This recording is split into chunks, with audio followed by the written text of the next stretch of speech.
Etteeka abasajja lye bateekateeka okufulumya mu parliament erimanyikibwa nga protecting the sovereignty bill bassebo ne bannyabo lyandibanga lizeemu kigoye weezinge bambita kali lugambo Promax simple MC kasitantuuka giteekeko share wabula nkusaba gwe wenna ina ennyumba weetaaga ogula amataala bassebo ne bannyabo tutunda amataala ku Zaid Lighting Store kolas ku namba ezo ate tubeere nga tukuguza amataala agali ku class kati njagala ovuge video bassebo ne bannyabo munnange tuba tuli awo akamu ku bubadi bw'okunafuya Robert Kyagulanyi Ssentamu Bobi Wine. I believe government ya Mwami Museveni baatuula ne banoonya buli tteeka lye bayinza okuyisa nga liggalira Kyagulanyi ne bannankyukakyuka awe ne balieta mu parliament. Twabadde tuli awo ne baleeta etteeka lya protecting the sovereignty bill. Etteeka eryo lirimu clauses nyingi naye ezimu ku clauses ezasinga okukwata abantu omubabiro ye clause whereby once a person gets out of Uganda ceases to be a citizen of the Republic of Uganda. Bassebo ne bannyabo njagala ovuge video. Mulimu akawaayiro nti munna-Uganda tewali ssente zijja kukkirizibwa yingira ggwanga Uganda nga tezimaze yita mu office emu nga office eyo ekulemberwa omuntu alondebwa Mwami Yoweri Kaguta Museveni. Etteeka eryo bwe lyabadde nga lyogerwako mu parliament omukulu omu mu parliament yavuddeyo n'agamba nti etteeka lino mugamba ligenda ku affectinga ba foreigners naye nga in reality it is going to affect only NUP because it is only NUP that has supporters in foreign countries. I was like, what? Abasajja abakulu tebakyalina magezi ebyaddala. Omusajja yavuddemu ekigambo ekyo ng'alinga agamba buli muntu ali ebweru muwagizi wa NUP.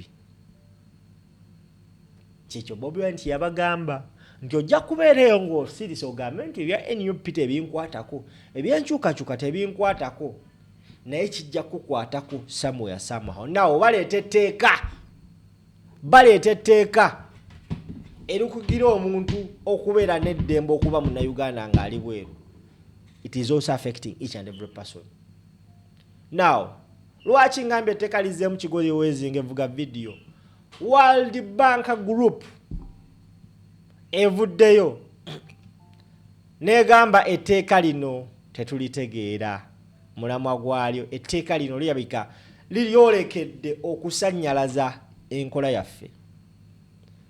Not only World Group, wabula ebitongole nga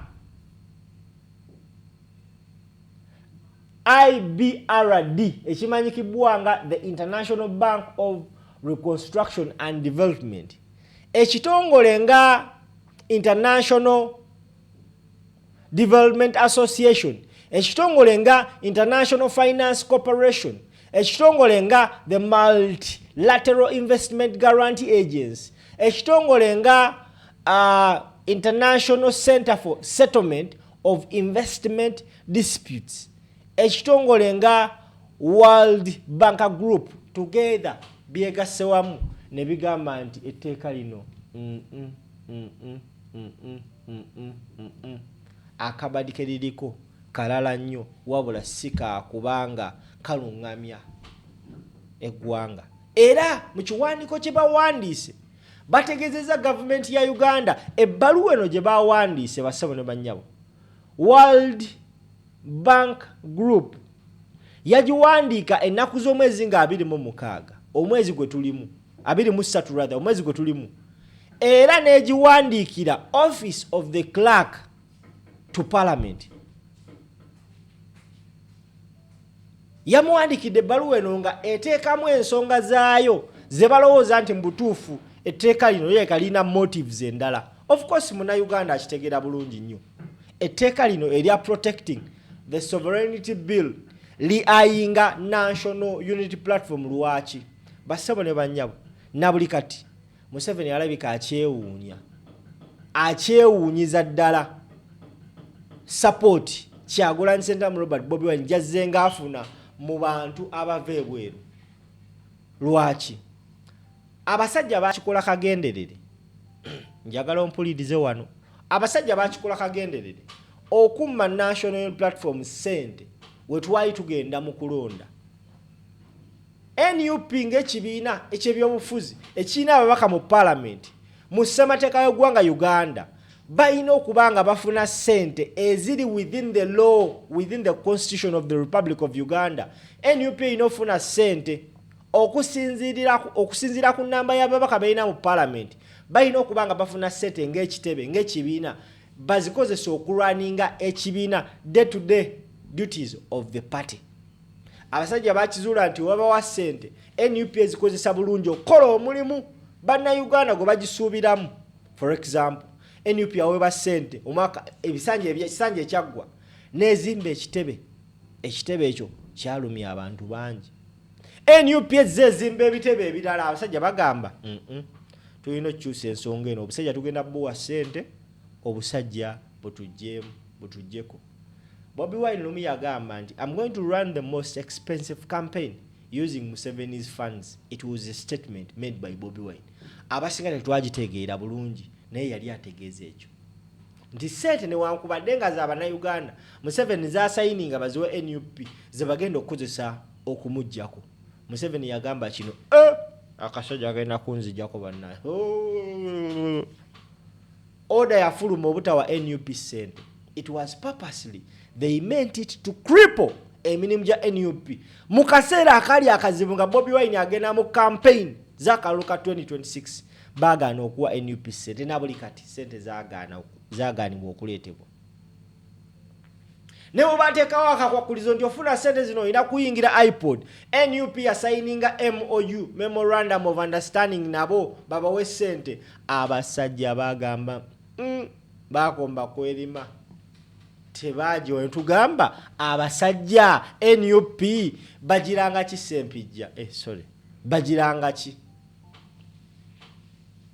So World Bank ekiwandiiko kyewandiise statinze ensonga nyingi nnyo era nga mujje badde singako teekako essira nga bagamba nti mmwe okufulumya etteeka lino ne liyisibwa lyandigootanye emirimu gyaffe, because bali bagamba ssente ezisoba mu miliyoni 4 okuyingira eggwanga waliwo alina osooka okuza approvinga.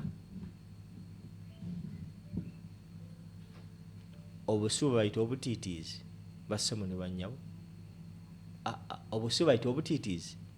Kati abasajja bano mu biseera bya campaign they were so surprised nti Bobi Wine yasobola okulwaninga campaigns zonna waataatuuka byali ebifo bitono nnyo, ate ebifo ebyo yatuukawo naye baamulemesa okugenda okwogera n'abantu naye nga yakeranga n'avuga emmoloka okuva ewakaawe n'agenda mu buli kifo kye baali balanze nti bagenda kujjamu.